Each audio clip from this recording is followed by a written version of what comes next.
Welcome to the Nuclear Power Institute's The Path of Most Persistent podcast, the podcast highlighting individual stories of persistence, community outreach, and inspiration to support the continuing and emerging nuclear science and technology needs across the state of Texas.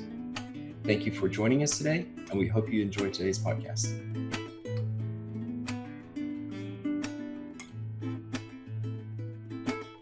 Welcome to the Path of Most Persistence. It is October 18th, 2021, and we have with us Texas Workforce Chairman and Commissioner representing the public, Bryan Daniel. Welcome, Chairman Daniel. How are you? Well, I'm great. Thank you so much for having me on the podcast today. We talked just seems like a week or two ago at an advisory board meeting that we were at. There's so many good things going on in Texas business, Texas economy at our universities. Lots of exciting things to talk about. And so I'm really excited to have this opportunity for us to talk through, I think, some things that are important, not just to the work you're doing at the Nuclear Power Institute, but I think for the state as a whole. There's just so many good stories that we're seeing and where we're seeing a good positive direction for the state to move. Absolutely. Your time here is very important, not only to us as an organization that closely follows TWC, because our mission is to help build the Texas workforce. So we try to follow your organization as much as possible. That agency is fundamental to us. And I don't need to tell you, the past year or two or so, it feels as though it's all, we've also lost time a bit. But this COVID era has really just been difficult. And I really am so interested in having you on as a chairman of the Workforce Commission, not only because of the timeliness of it, just because of the demands that employers and employees are seeking, and young people are trying to figure out what paths they should take, what their future might look like. I've discovered by being a fan of yours, your LinkedIn account, you really put out some really interesting, informative videos that I really thought, this chairman, he's with it, and we need to capture some of that energy. So, we have lots of different directions we can go, because again, this is a podcast that is really concerned with hearing and collecting stories of resiliency, persistence. And I know you're one of the best people to talk about that during this time. So with that being said, can you just talk about some of the issues maybe the Workforce Commission has overcome, but has faced during this COVID era, and also maybe has overcome already, or maybe even possibly working through? Well, if we go back to 2019, we just look at the calendar year of 2019, you'll find a very successful year in terms of the economy of Texas. There was job growth. There was the ability for workers to be able to find some promotions in the workplace. And there was just really a general good feeling about the economy and where it might be headed. The unemployment rate was down in that 3.345 range, 3.5 being a very low unemployment rate for the state. And really for the entirety of 2019, we saw these types of economic conditions that were really giving, I think, a lot of optimism and a lot of upside potential for both employers and employees, and really anybody kind of watching this state's economy and where it might go to. In February of 2020, which was the month before we saw the first effects of the pandemic, we set a record in Texas for the most number of Texans working at any one time. So what we saw in calendar 2019 really wasn't some kind of economic anomaly. Nobody thought it was at the time, but the numbers continued to bear out into the first part of 2020. Now, on or about March 12th is generally the first day that we use as a marker for when we saw the pandemic effects on unemployment insurance benefits. We began to see the tumble of the unemployment rate as it moved upward into really some uncharted positions for us. It's when we began to see people have to go home as a result of COVID-19 and the different measures that localities and businesses and others were taking. It was gradual. So, if we look back on that, we can see it very easily charted out of how it built. But at the time, we had no sense of how big or small this was going to be. No one could tell us that. And so we just simply started relying on our processes and our procedures to ensure that people who were out of work were able to access the kinds of benefits that they might expect. At this point, March of 2020, the federal government had not even begun to contemplate additional programs. So we were running everything as best we could through the state's unemployment benefits system. Now, here's part of the issue with that.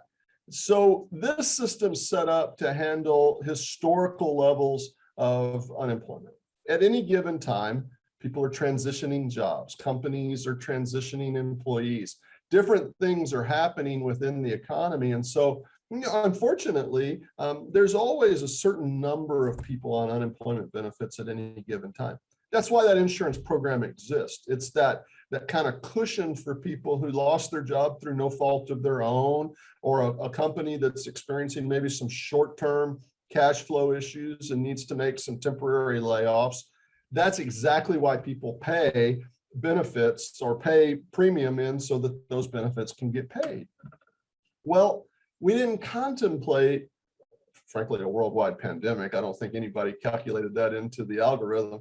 But we were looking at a 2019 where we paid total for the entire year about a little under 750,000 Texans unemployment benefits. We paid that in April. So we were at times doing a year's worth of work in a month early pandemic. Now, the thing people probably know the most about or heard about or read about is that our phone systems couldn't keep up with the demand. Absolutely true. March, April, May of 2020, in the sense that we were getting 3,000 phone calls a minute during that time period. We had already opened 12 hours a day. We were opening 7 days a week. But let me just give some perspective of what 3,000 phone calls a minute looks like. The average phone call is about 10 minutes. So we've got to get some information from you. We've got to find out where you would fit into the system to see if you're eligible for benefits or not eligible for benefits. It takes about 10 minutes to do all of that. At 3,000 phone calls a minute in a 12-hour day, to answer the volume of phone calls that represents, we would have needed 30,000 phone operators. We had 400. And so one of our first jobs was finding companies who could provide us temporary phone operators so that we could get enough phone lines to be able to answer, unfortunately, not 30,000 calls. It ended up being about 2,500 operators at any one time. But we had to get thousands of operators trained on some fairly complex calculations for unemployment benefits. At the same time, we had to find a way to get some phone lines so that we could talk to everybody. We stood up some contractors. That's never a perfect process. And here, it went better in some ways and worse in some others. But within about 30, 45 days, we had folks in place that could answer those calls that we were getting. Now, remember, the calls are the most complex transaction that we do. Yes. Yes. In greater than 90% of unemployment benefits claims are filed online, and the same was true through the pandemic. Now, we ended up with about somewhere in the neighborhood of 4 million unique Texans that claimed unemployment benefits during that time. And remember, 90% of those are online. Yes. The computer system that processes this was designed while I was still in college. And that was not yesterday. So it's an older computer system. It's got some front-facing, the part the customer interacts with is some fairly new cloud technology so that we can have a better user experience. But the underlying power behind that is an older computer system that's very good at what it does, because it just sits and processes unemployment claims and it doesn't get confused with a lot of other things. But it's not a new operating language. In fact, it's an antique operating language. And so to reprogram that computer, we've got 3 or 4 people we can access to do that. And we're having to write new programming every day to deal with this volume. Now, this is April, end of March, April, May, part of June of 2020. At that point, the federal government began adding new programs to the unemployment benefits system. So you had programs for people who were 1099 workers or sole proprietors or self-employed.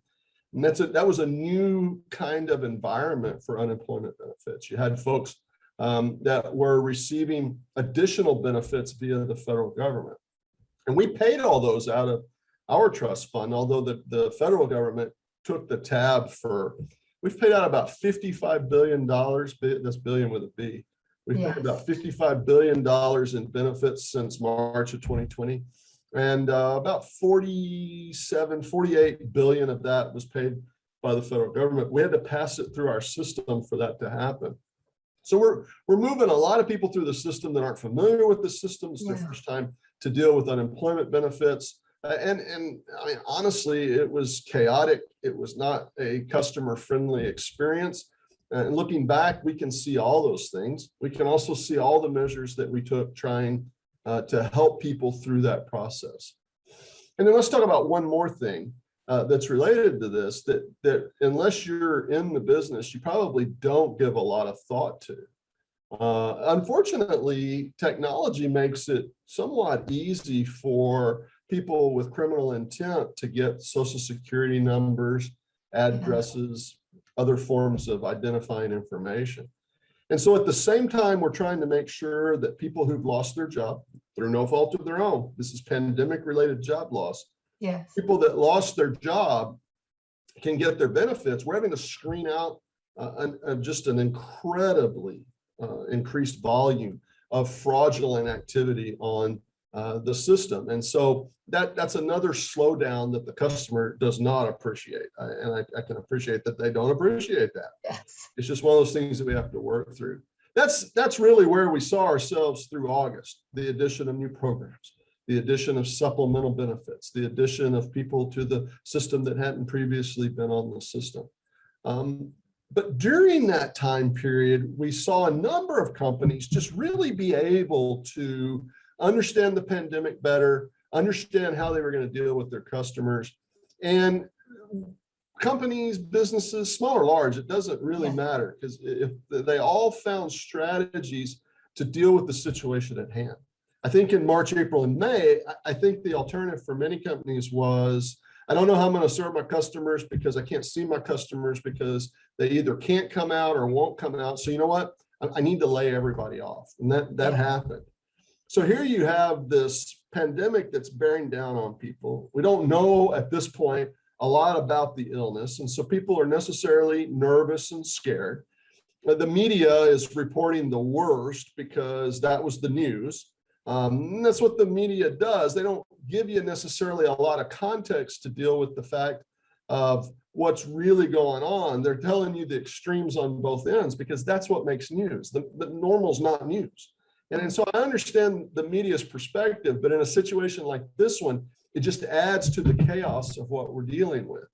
So people have this idea that if I get this, I can get really sick. We're beginning to hear of people who are losing their lives over the illness. And so this adds to this concern and this anxiety and this chaos. And then now you've lost your job on top of all of that uncertainty. And so we had to coach a lot of people through the system. But by August, September, companies began to find strategies. They were reopened. People were engaging in commerce again. You know, we saw the advent of curbside delivery. We saw the advent of margaritas to go. I like that one. We saw the ability for people to work from home. Things like Zoom, which is what we're talking on today, or Teams, or WebEx, or all the tools that we sort of had, but we didn't know how well they worked. Well, by September, we knew exactly how well they worked, and it was very well. And so we began to see people kind of slowly start coming off those benefits. and the chaos that was driving the marketplace began to calm down a little bit. But I'll tell you, it was 12 more months. It was September of this year before we really saw some stability in the workforce, some stability in the marketplace, and frankly, some stability in job creation for me to be able to say that, I think we're on a path now where I see our way out as coronavirus and COVID-19 become, I think, viewed as more endemic. People are beginning to find strategies to deal with this personally. And people have arrived at various, I'd normally would say comfort levels here, but I don't think anybody's comfortable with what's going on. But people have found things that they have confidence in. It's a confidence level that they can then work on that. And so here we are sort of 12 months after we first saw some rays of light. And I think we're at the point where we can honestly say those rays of light are legitimate. They're describable. I can show you economically why that works. And we began to see people come off of unemployment in great droves. The flip side to that, though, is now we find ourselves in a bit of an inflationary period. We're having some significant supply chain issues, and we're having actually some significant workforce disruptions at the entry level of the workforce. There's a lot of reasons for that. I'm sure we'll get into them today. But the fact remains that what was very chaotic is the word I keep using over and over, because that's how it was. It's how it is, and how it ever shall be, I think, when we describe that. But we found some ways to give our customers a little more structure.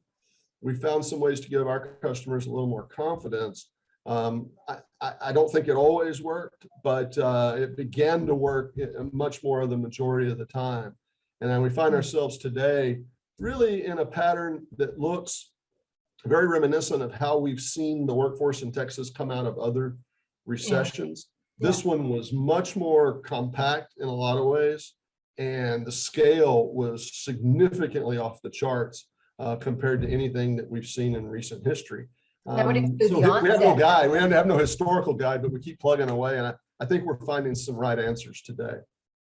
Well, it's a tremendous amount of work, and I applaud the work that you all are doing. Obviously, as I mentioned before, we follow very closely what you all are doing because we want to emulate a lot of that. We take your lead in many different directions, but also just for transparency purposes, I also sit on the Gulf Coast Workforce Board. And so I've been aware of all the things that have been going on that maybe not the general public doesn't get to know, and to really see the effort, to work with those employees and to hear from those employees that are doing the day-to-day. So at all levels, we commend you for that work and the adaptability we appreciate. And as I mentioned in the opening, what I really appreciated as I followed the news and tried to see what's going on, you did start putting out these LinkedIn videos, and I just thought were really quite brilliant. And that's just not to, give you a lot of unworthy praise. It's worthy because those videos are brief, they're smart, they're relevant. You're asking for interaction by posing questions, asking for input. And we take note of those types of actions that others are taking because we like to learn from others and just to improve our skill sets. But what I want to really focus on at this point, if we could pivot just a bit, is that TWC is a huge commission, has a tremendous amount of exemplary, not only commissioners, but the workforce behind it themselves to make everything possible.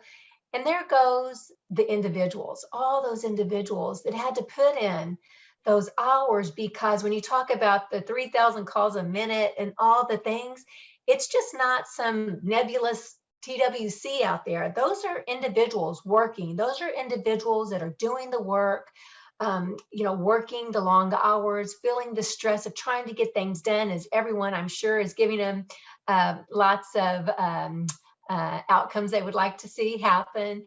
And I wonder just what are your observations of maybe you yourself or even some of your staff, your colleagues, of how they're able to persist. And it has to be very stressful.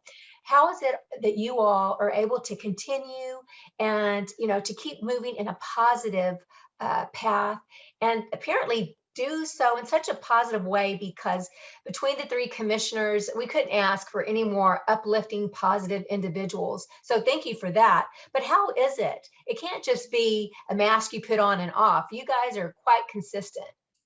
Well, I think the consistency is to the credit of the staff here. There's probably 4,500 or so TWC staff people statewide. During this pandemic experience, our folks in unemployment insurance operations, including the appellate divisions, our attorneys that analyze these things, certainly our workforce division in terms of getting people training in unemployment. It's not a mask. These folks they're here to serve people.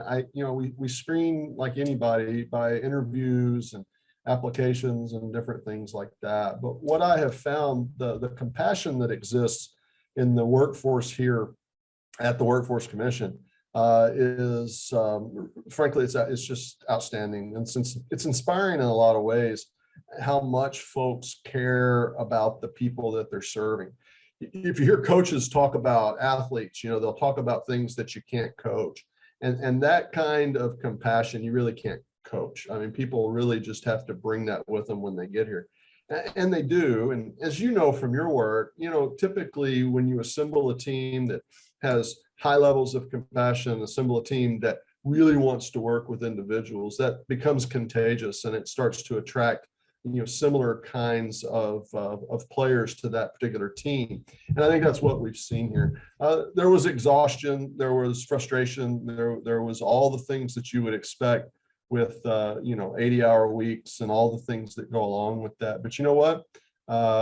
I don't think we had a single customer service representative leave because of the workload. Some became ill and had to leave, the typical sort of life things that impact someone's job, but no one left because they were overwhelmed. No one left because they couldn't handle it. In fact, you have to, a lot of the times as a manager, you have to really make sure people go home sometimes. Yes. And I think our management team was spending more time making sure people actually did go home and take a break and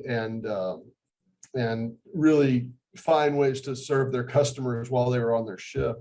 But I'll tell you, the shift to 12-hour days, we had to pay attention to the individuals. We had people who were not going to the grocery store to buy food for their families because they wanted to be at the office. And we had people, I'll probably revealing too much about TWC, but a certain number of our customer service personnel, they don't have to come into a call center or an office. Technology lets us set those up in various locations, but we have physical call centers, and people were coming to the call center to help do other things. And we didn't want them to neglect their own families while they were trying to provide service to the people of Texas. And so we had to devise some innovative strategies to make sure people could have a Tuesday afternoon off to take care of grocery stores and other essential kinds of things that needed to happen.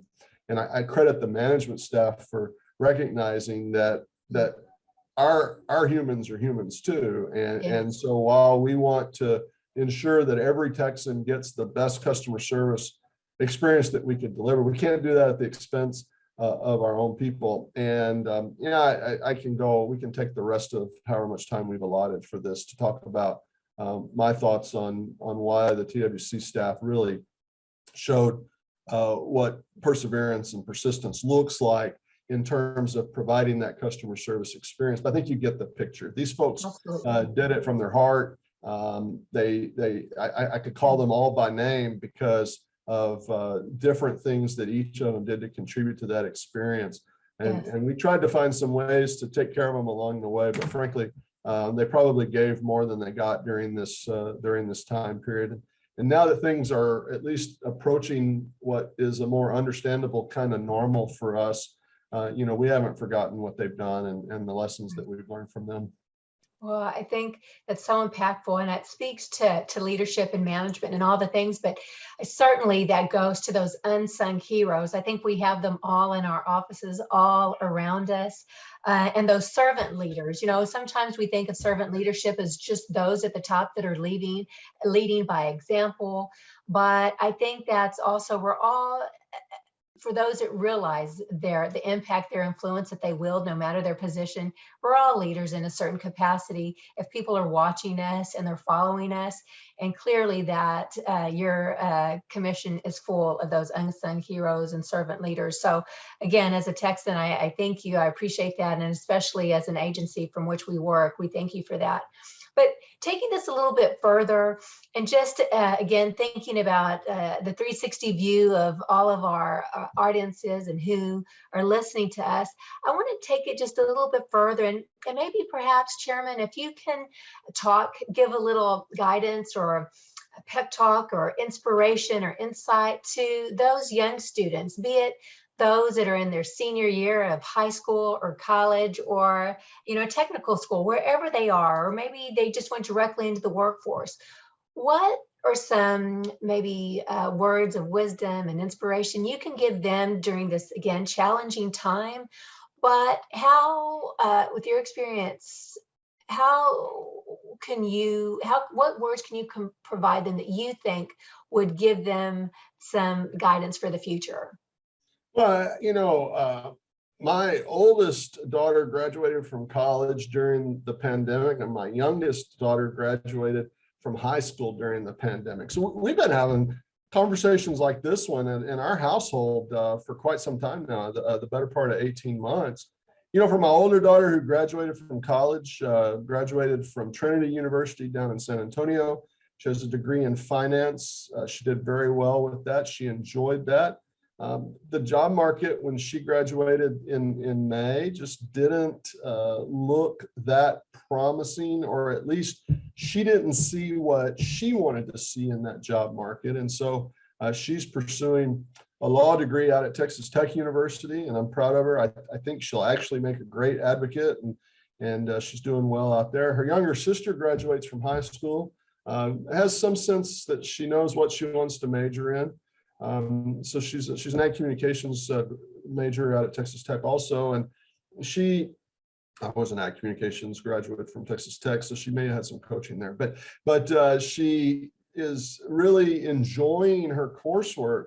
But I got to tell you, this is her third semester. This is the first normal semester she's had. Texas Tech, Texas A&M, University of Texas, it doesn't matter what school. The two semesters, fall of 20 and spring of 21, there was nothing normal about those semesters. And that gets discouraging because you don't have any historical basis to rely on. The senior, she knew what her first 3 years were like, and she knew that this wasn't normal. And she knew that she had the ability and the capacity to go to graduate school, and she could do that.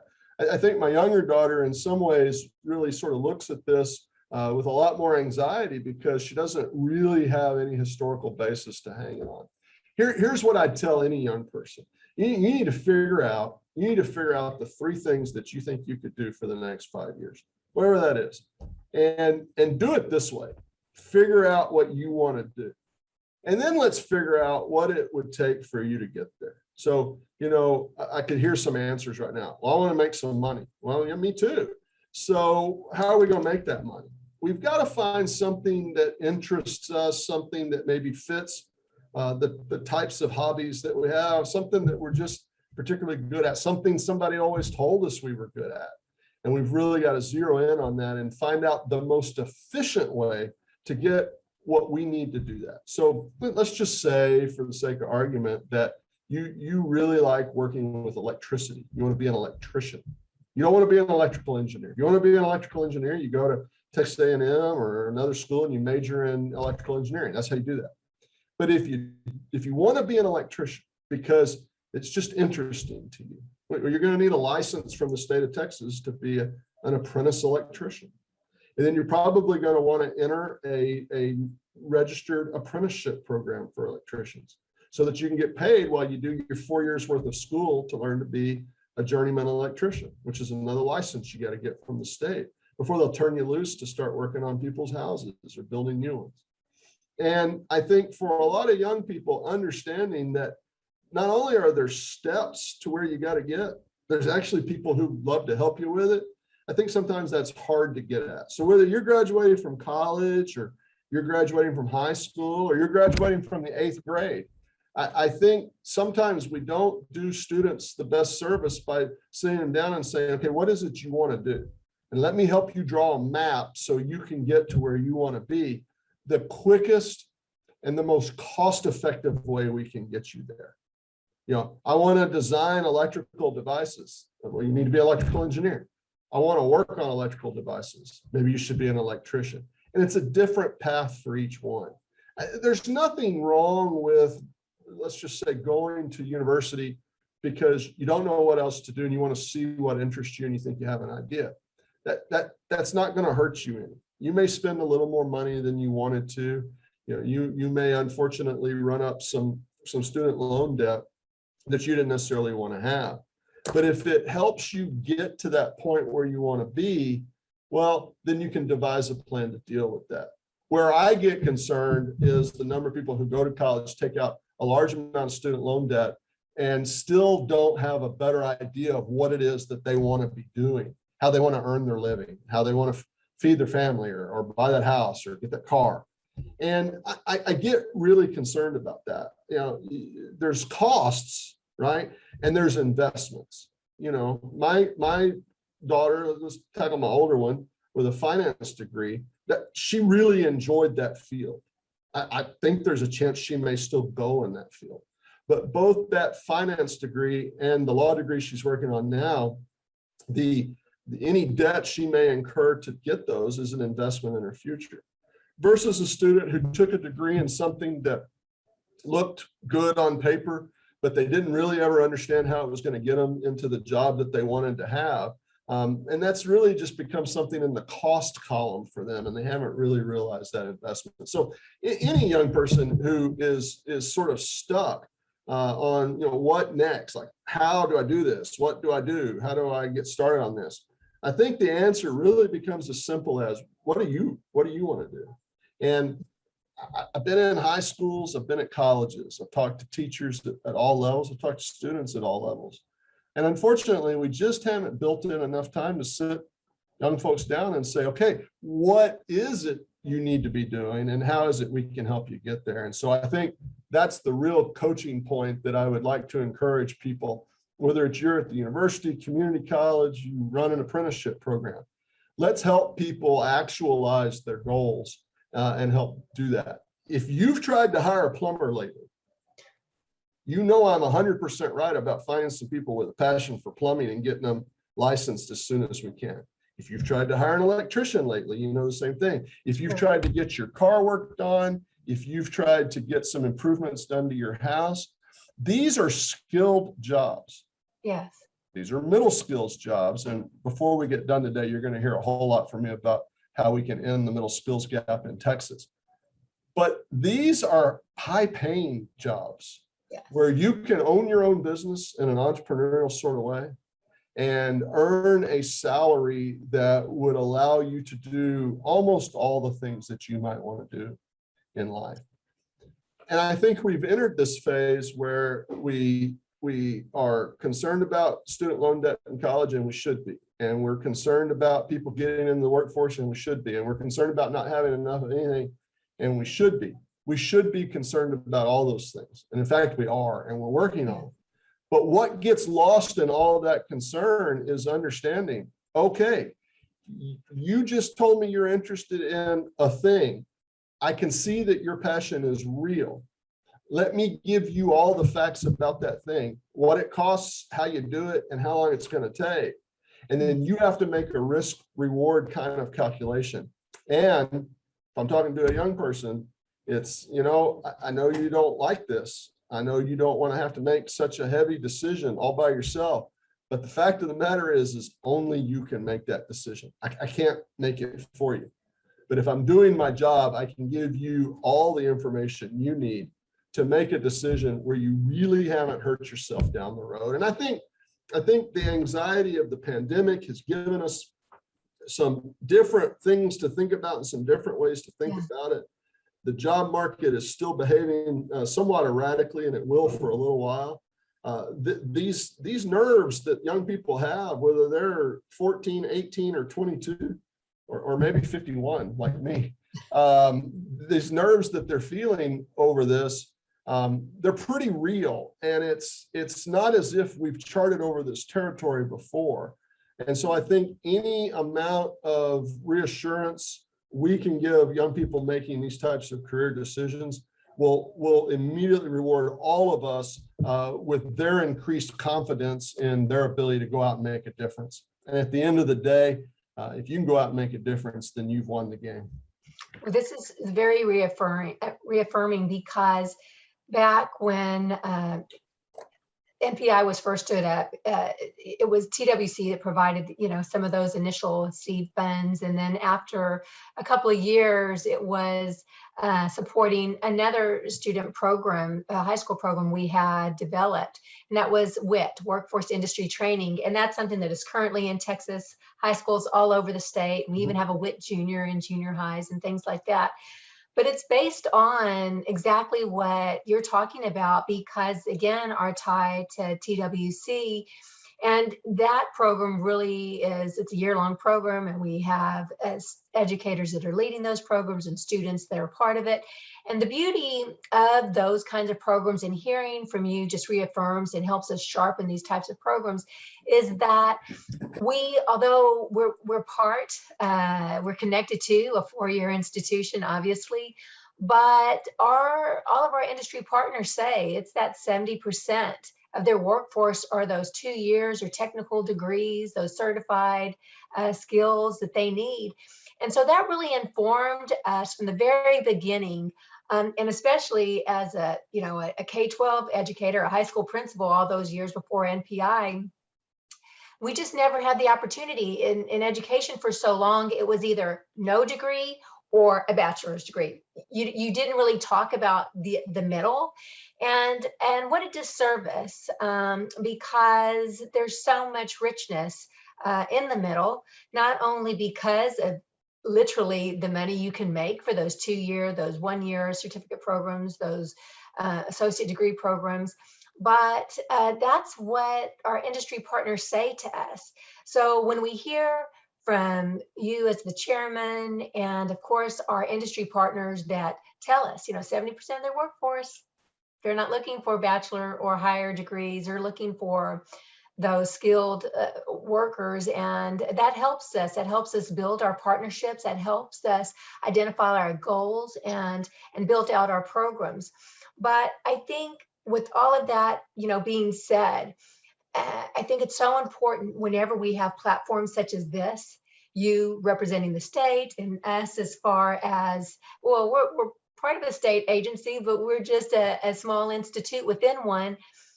But I think it's important for folks to hear us talk about this, because we are being intentional to be inclusive to all different types of goals that individuals have, young people have, parents have for their young people, be it going directly into the workforce, or if it's 1 year, 2 year, whatever type of degree.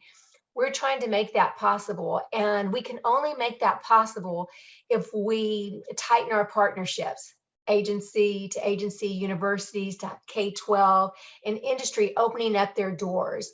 And that has been very impactful because it gives students and teachers, definitely teachers, educators, they really need to hear this along with students so they can implement this information into their curriculums.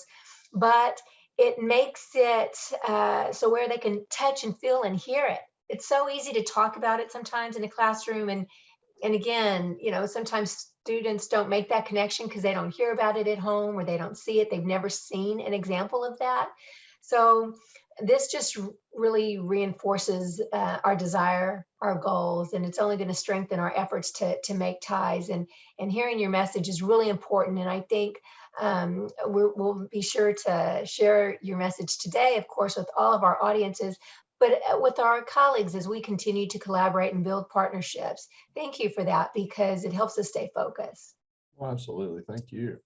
So I had a question when it comes to getting that message across to students, as far as making sure that they know what options are available and encouraging them to pursue those options and what best fits their personalities or their interests, and where they may end up, especially going into the workforce, is mentorship.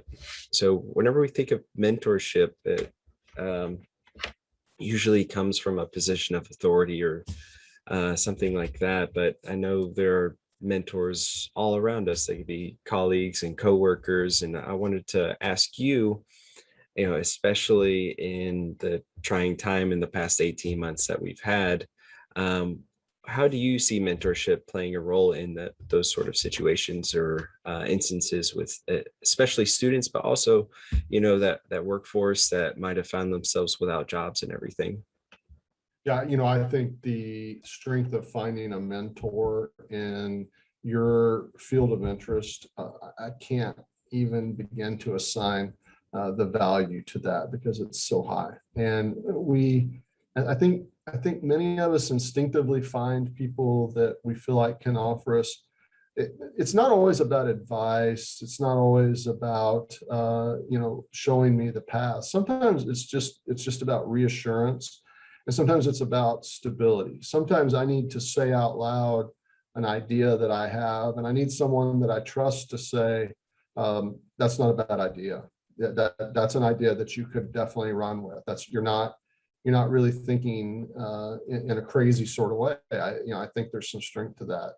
And so if your idea of a mentor is that, I think that's pretty important. I think a lot of young people, and by young people here, I'm really talking about high school students. I think a lot of high school students, I think they find those mentors in their CTE teachers. I'm being really honest. I think we all have fondness for one or two, maybe three high school teachers. Some people talk about their English teacher. Some people talk about their chemistry teacher. But I bet the majority would talk about a CTE teacher that they had the ability to interact with. And I'll tell you why I think that is. I think because that CTE teacher is pursuing their passion. That passion translates directly to the students in terms of that particular field. So for me, I came out of the agriculture sector. My high school agriculture teacher, his passion for the subject of agriculture was completely contagious. And Texas Tech invited me to go to school there, courtesy of them. So they paid for that with some scholarships that I got. I learned a lot about agriculture. I stuck around and got a master's degree in agriculture because it was a field that I really grew completely interested in through my undergraduate experience. But Texas Tech or Texas A&M, neither one, both of whom have great agriculture programs. It wasn't their recruiting that got me positioned to be able to do that successfully. It was my high school ag teacher. So sometimes that's an electrician, that's an electricity. Sometimes it's a plumbing. Sometimes it's an automotive repair. Sometimes it's family and consumer sciences. Sometimes it's business and DECA. It takes on a lot of different forms. I mean, you gotta sort of think about the fact that in excess of 50% of the jobs in this state are middle skills jobs, meaning you have to have a post-high school credential, but you don't have to have a bachelor's degree or higher to do that job. That's more than half the jobs in the state. And the truth is about 10% less Texans than that have the credentials they need. So if 52% of the jobs are middle skills jobs, only 44% of Texans have those types of credentials. And I think the pathway for people to get started on these good jobs is probably going to be in high school, and it's probably going to be some experiential learning experience they had via CTE or something related to that. I was a high school athlete, and I was really focused on that and would have played college sports, but for an injury. Already was being recruited to play college sports, but I had a career. I'm not sure what kind of career it was going to be, but I had a career-ending injury that wouldn't let me play football anymore. And so I became completely immersed in academics. And if it hadn't been for that ag teacher who managed to get me interested in something that wasn't a football, it might not have gone as well as it's gone for me in terms of my career. So I think for a lot of students, that mentor is sometimes just a kind of a shared passion for a subject. And when I was 16, I was not seeking a mentor, and I didn't really feel like one was looking for me, although that's been proved not true. That ag teacher was working very hard to be a mentor to all of us. But it's knowing that you can trust that person, and it has to be kind of a genuine interest on the part of that person. You know, if your English teacher is telling you to be a nurse, you know, you're kind of like, well, why aren't you a nurse, right? But you know, if your ag teacher is telling you should be in agriculture, you're kind of like, I don't know, you got a pretty cool gig, man. You got a truck to drive, and we go to stock shows, and we go do contests, and we learn about cool stuff. You know, I might want to do what you do, right? You're not telling me to do something different from what you're doing. You're telling me to do exactly what you're doing. And so even like in the work you're doing, you know, it's people that are there and they're engaged, and your mentor is someone that you've selected that gives you that kind of confidence and stability. And then you'll find, you didn't really ask me this, but I'm going to tell you anyway. You'll find that as you get into the workforce, your mentors will be younger and older than you. I derive as much or more inspiration from people 20 years, my chronological junior, but they're in the field, they're doing something pretty cool, pretty exciting, and I can get just as fired up for you as I can for myself if it's something pretty cool that you're working on. And maybe that's a function of age. I find this I get as much joy from watching somebody else catch a fish as I ever did catching a fish myself, and I still try to go catch a lot of fish myself. But I find that when I take somebody with me who's maybe not done a lot of that, or you know, they don't get a chance to do a lot of that, you know, I'll gladly set down my fishing rod so that they can catch a fish. That's as much joy for me as it is for them sometimes, watching them get to do that. And I find the same thing to be true in the workforce. Perhaps that's why some of the younger employees maybe give me so much inspiration, is because I see their unlimited potential, and it keeps me pretty fired up to make sure that, you know, I can use the whatever influence or responsibility I may have accrued, you know, that I can use that influence to make sure that they get to realize their goals as well. That's to me getting to be probably the height of coolness right there, is using whatever power you've been able to muster in the workplace to really further the careers of other folks and the mission for the group that you're working for. I know instinctively that not all of us are working somewhere where we truly believe in everything that's going on, but I'm pretty sure everybody on this podcast today is. And I think you know what I'm talking about when I say I as much want to know that, look, when I'm not a workforce commissioner anymore, they're going to put my picture on the back wall that's around the corner down here, and it's going to say the years that I was here. And nobody but the other commissioners even knows where this wall of photos is, because nobody ever goes over there. And that's going to be that. You know, whatever legacy I have here at the Workforce Commission is not going to be my name. It's going to be the programs that we put in place, like our middle skills gap initiatives, or our apprenticeship initiatives, or things we're doing with vocational rehabilitation for folks experiencing disabilities. Those programs, and watching those programs grow, but more importantly, watching the next generation of leaders for those programs. That kind of mentoring cuts both ways. It's absolutely critical for an organization. You know, the short version of that long monologue is find the folks that keep you fired up about what you're working on, and hang out with those folks. Well, I'm going to just disagree with you a little bit. I don't think it's a function of age, since we're the same. I think it's just for passion for what we do, right? It's just about the passion, not of age. Hey, I will stand corrected. I'll take that for sure. Okay. I heard that and I went, oh, no, sir. No, sir. I don't think I can let that one go. But what I'm trying to be mindful of your time, and we so appreciate it. But as we close out, if there's anything that you would like to add before we say goodbye and part until the next time we meet, is there anything you'd have to add, Chairman Daniel? I would just say this, you know, this Texas economy that we've been experiencing the last 10 or 15 years really that's had all this opportunity for people. There's a lot of folks working hard to make sure that remains the case. Myself, things that's going on at T's and Texas A&M at large, all the major universities here in the state. There are a lot of folks that want to see that continue. There's a lot of business owners in this state that are working hard to see that continue. And it's for lots of different reasons, but it's the same net result. We want to make sure that there's exciting jobs. We want to make sure that there's abundant jobs. We want to make sure that TWC does all it can to make sure that if 50% or 55% of the jobs in this state are middle skills, that 55% of Texans have those skills, and that students that need college degrees get those degrees, and students that don't need college degrees get the credentials that they need.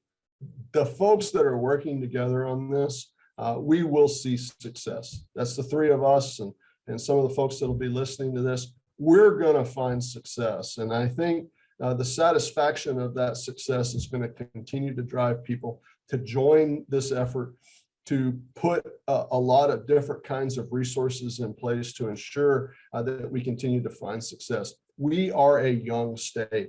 We have more people under 18 who haven't entered the workforce yet than are probably going to serve in the workforce over the next little bit, meaning we'll have more people workforce eligible in 10 years than we probably do have today. And that kind of growth and that kind of youth to our state is an advantage for us, but we've got to stay on top of these things. And if you're a young person who happens to be listening to this podcast, A, thank you for listening to some things that I think will be important for you. But B, know that if you can dream it, if you can visualize it, if you can articulate what it is you want to do, there are legit some people that want to make sure you actualize on that. Let me rephrase that so a young person can digest that.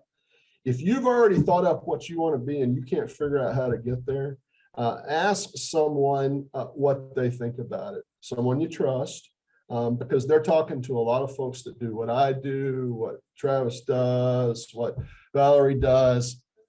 They've got the info. Ask them. You know, if your desire is to be a YouTube star, the first conversation you need to have is how you monetize YouTube. Stardom's not good enough.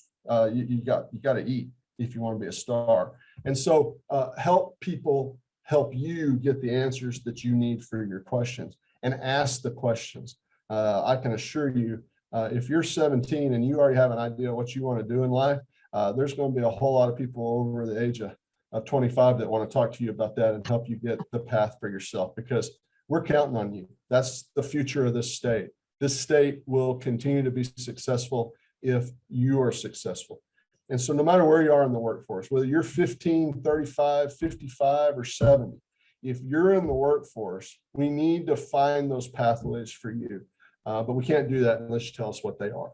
And so it's why I do videos on LinkedIn. It's why, well, I came on this show because Valerie made such a compelling case for why I need to come on this podcast. But I've had a great time, and I got to talk about some things that are pretty critical to me. My LinkedIn videos are 2 minutes in length. So I think we've done 25 weeks worth of LinkedIn videos today on this podcast.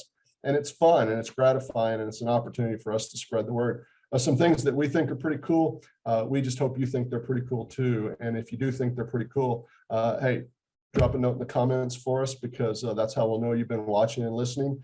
Give this podcast a like. Just go on the middle row. It's the thumbs up. Punch that one so that we'll know that you're interacting with the media that you're seeing today. We can't know how you felt about it unless you tell us how you felt about it. And if you feel like hitting the thumbs down logo, why don't you send me an email at my email address here at TWC, and let me address that before you hit that thumbs down logo. I'll do my best to clear up whatever misconception there might have been. Okay, with that, I can't even close it out. You did it for us. You did a tremendous job. We learned so much from you. And with all the discussion today, I think we can all walk away knowing we have a lot of good work to do. A lot needs to be done and continued. But before we go, Chairman Daniel, there's one question I just need you to answer. What's the name of that ag teacher? You alluded to him. You mentioned him many, many times. You have to give him a name now. Give him an official shout out. My ag teacher is Vernon Marquardt. Vernon Marquardt. And he was an Air Force veteran. He was a retired enlisted, well, he was a sergeant when he retired out of the Air Force, and was fighting Texas Aggie class of 80 something, and was an ag teacher at Itasca High School in Itasca, Texas. And I have managed to stay in touch with him even long after he left ag teaching. He was a remarkable man with a remarkable family, and he meant a lot to me and continues to do so. Well, thank you. Thank you for sharing his name and sharing his memory. And with that, you did all the closing. So to everybody listening, do what Chairman Daniel says to do. Y'all have a great day. Bye. Thank you for listening to our podcast. The Nuclear Power Institute is a joint center with Texas A&M University and the Texas A&M Engineering Experiment Station, and is a component of the Nuclear Engineering and Science Center. For more information about our center or about our guest speaker today, please visit our website at npi.tamu.edu and look for us on Facebook, Twitter, and YouTube. Thank you.